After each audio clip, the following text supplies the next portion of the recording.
Selamat pagi dan selamat berjumpa kembali dan selamat berhari Minggu Bapak Ibu para pendengar firman Tuhan dimanapun berada. Sebelum kita memulai renungan pagi ini, marilah kita membuka renungan kita dengan berdoa. Dalam nama Bapa dan Putra dan Roh Kudus, amin. Allah yang Maha Kuasa dan Kekal, kami bersyukur atas segala rahmat dan berkat yang sudah kami terima sepanjang pekan yang lewat. Kini kami memasuki satu pekan yang baru lagi. Kami mohon, berilah semangat baru dalam diri kami, agar kami mampu melihat harta yang paling berharga bagi kami sepanjang pekan ini selain harta dunia. Demi Kristus Tuhan dan pengantara kami. Amin. Renungan pagi ini saya ambil dari Injil Matius, bab 13 ayat 44 sampai 52. Tuhan bersamamu dan bersama rohmu. Inilah Injil suci menurut Matius, dimuliakanlah Tuhan. Sekali peristiwa, Yesus mengajar orang banyak. Hal kerajaan surga itu seumpama harta yang terpendam di ladang, yang ditemukan orang lalu dipendamnya lagi. Karena sukacitanya, pergilah ia menjual seluruh miliknya, lalu membeli ladang itu. Demikian pula hal kerajaan surga itu seumpama seorang pedagang yang mencari mutiara yang indah. Setelah ditemukannya mutiara yang sangat berharga, ia pun menjual seluruh miliknya lalu membeli mutiara itu. Demikian pula hal kerajaan surga itu seumpama pukat yang dilabuhkan di laut, lalu mengumpulkan berbagai jenis ikan. Setelah penuh pukat itu ditarik orang ke pantai, lalu mereka duduk dan dipilihlah ikan-ikan itu yang baik, dikumpulkan ke dalam pasu, yang buruk dibuang. Demikianlah juga pada akhir zaman, malaikat-malaikat akan datang memisahkan orang jahat dan orang benar. Yang jahat lalu dicampakkan ke dalam dapur api. Di sana akan terdapat ratapan dan kertak gigi. Mengertikah kamu semuanya itu? Mereka menjawab, iya, kami mengerti. Maka bersabdalah Yesus kepada mereka, karena itu setiap ahli Taurat yang menerima pelajaran hal kerajaan surga, seumpama tuan rumah yang mengeluarkan harta yang baru dan yang lama dari perbendaharaannya. Demikianlah sabda Tuhan. Terpujilah Kristus. Renungan pagi ini saya beri judul Kerajaan Allah, harta terpendam yang harus dicari. Selama kita masih hidup di dalam dunia dengan profesi atau jabatan, status sosial dan pangkat yang kita miliki, kita akan berusaha mendapatkan harta yang paling berharga dalam hidup. Agar harta yang paling berharga itu dapat kita miliki, orang mesti melakukan sesuatu, dan orang tidak hanya duduk dan berpangku tangan dan berharap harta itu akan datang dengan sendirinya, seperti emas, intan, berlian, rumah mewah, dan lain-lain.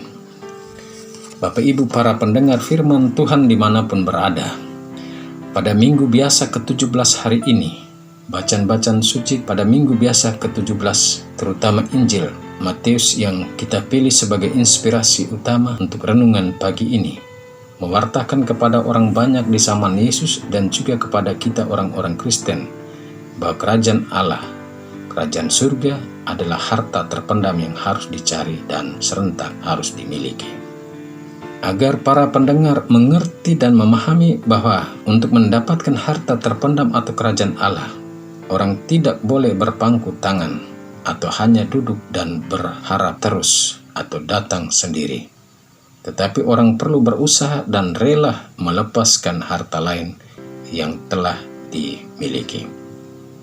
Hal itu ditunjukkan oleh Yesus dalam pengajarannya. Dia mengangkat beberapa perumpamaan untuk menggambarkan kerajaan Allah. Pertama, kerajaan Allah itu ibarat harta terpendam yang ada di ladang milik seorang majikan yang ditemukan pekerja. Sebut saja begitu.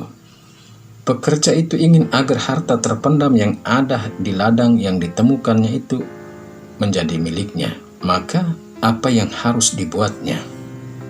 Ia tidak mungkin mengambilnya secara sepihak begitu saja. Mengapa? Karena ladang itu bukan miliknya, tetapi milik orang lain.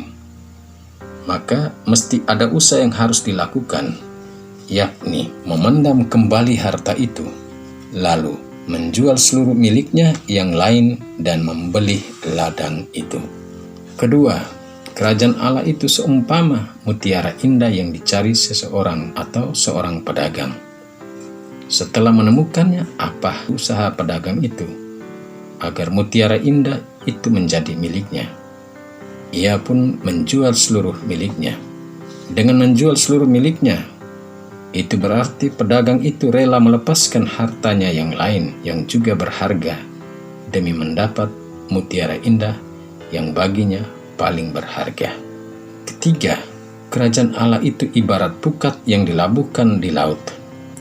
Pukat itu menjaring banyak ikan, kemudian ditarik orang ke pantai. Para pemukat lalu duduk dan memilih ikan-ikan itu.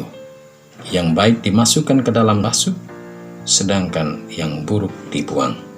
Dari perumpamaan-perumpamaan ini, sepertinya Yesus menegaskan bahwa pantai adalah medan pewartaan, pukat adalah sarana pewartaan, sedangkan ikan yang terjaring dalam pukat adalah manusia atau kita sekalian.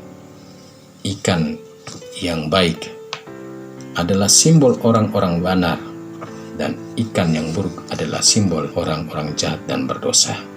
Dan di akhir zaman akan ada pengadilan terakhir yang dilakukan oleh Allah melalui para malaikatnya. Nasib orang benar dimasukkan ke dalam kerajaan surga seperti ikan baik yang dimasukkan ke dalam pasuk, sedangkan nasib orang jahat atau orang berdosa dicampakkan ke dalam dapur api, di mana terdapat ratap dan kertak gigi atau seperti ikan yang buruk yang dibuang. Bagi kita orang-orang Kristen, apakah yang paling berharga dalam hidup ini? Apakah status sosial, pangkat, dan jabatan? Atau apakah harta seperti uang, rumah mewah, mobil, dan lain-lain? Apakah semua itu sudah memberi jaminan akan hidup abadi? Sesungguhnya semuanya sama-sama tidak abadi. Bapak Ibu, para pendengar firman Tuhan dimanapun berada, bertolak dari ketiga perumpamaan Yesus dalam bacaan Injil hari ini, yang paling berharga adalah kerajaan surga, seperti harta karun yang terpendam, mutiara indah yang dicari. Maka kerajaan Allah atau kerajaan surga layak diperjuangkan atau diusahakan oleh kita. Bagaimana caranya? Caranya adalah orang mesti rela melepaskan diri dan hidup dari keterikatan pada harta, pada status sosial, pangkat, jabatan kita, demi mendapat kerajaan Allah selagi kita masih berada di dalam dunia. Untuk itu dalam hidup, orang harus rendah hati. Orang mesti membuka diri dan hati terhadap sabda Allah. Orang harus hidup dalam semangat rela berkorban, seperti bekerja di ladang yang menemukan harta terpendam, dan pedagang yang rela melepaskan atau memberi apapun yang dimilikinya untuk mendapat ladang dan harta terpendam dan juga mutiara indah. Demikian juga kita untuk boleh mendapatkan harta surgawi atau kerajaan surga, apapun yang harus kita lepaskan demi kerajaan surga. Maka orang juga mesti rela berkorban demi kepentingan bersama atau demi kehidupan menggereja.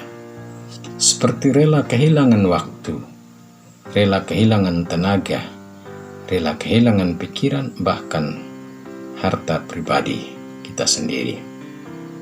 Kalau kita terikat dengan harta, status sosial, pangkat, dan jabatan, maka tidak ada orang yang mampu menjadi pribadi yang rendah hati. Dan itu berarti kerajaan Allah tidak akan terwujud ketika kita masih dalam dunia. Maka nasib kita pada akhir zaman akan seperti ikan buruk yang dibuang para pemukat atau orang berdosa yang dicampakkan ke dalam dapur api. Untuk itu, marilah kita hidup dalam semangat kerendahan hati dan rela berkorban demi harta terpendam, mutiara indah yang adalah kerajaan Allah, yang menjadi harta utama yang kita cari selama kita masih dalam dunia. Amin. Kerja bersama kita, marilah berdoa. Allah yang agung dan mulia, kami telah menimbah kekuatan baru dalam perayaan Sabda dan Ekaristi hari ini. Semoga dengan kekuatan Sabda dan Ekaristi kami mampu mengisi hari-hari dalam pekan yang baru dengan bekerja secara sungguh dan bertanggung jawab. Demi Kristus Tuhan dan pengantara kami. Amin. Marilah kita mohon berkat Tuhan. Tuhan bersamamu dan bersama rohmu. Perjalanan kita ke gereja-gereja kita masing-masing dan juga orang-orang yang kita jumpai selama perayaan ibadat dan Ekaristi serta ibadah dan Ekaristi kita hari ini dinaungi, dilindungi, dibimbing dan diberkati oleh Allah yang Maha Kuasa, Bapa, Putra dan Roh Kudus. Selamat berhari Minggu, Tuhan memberkati.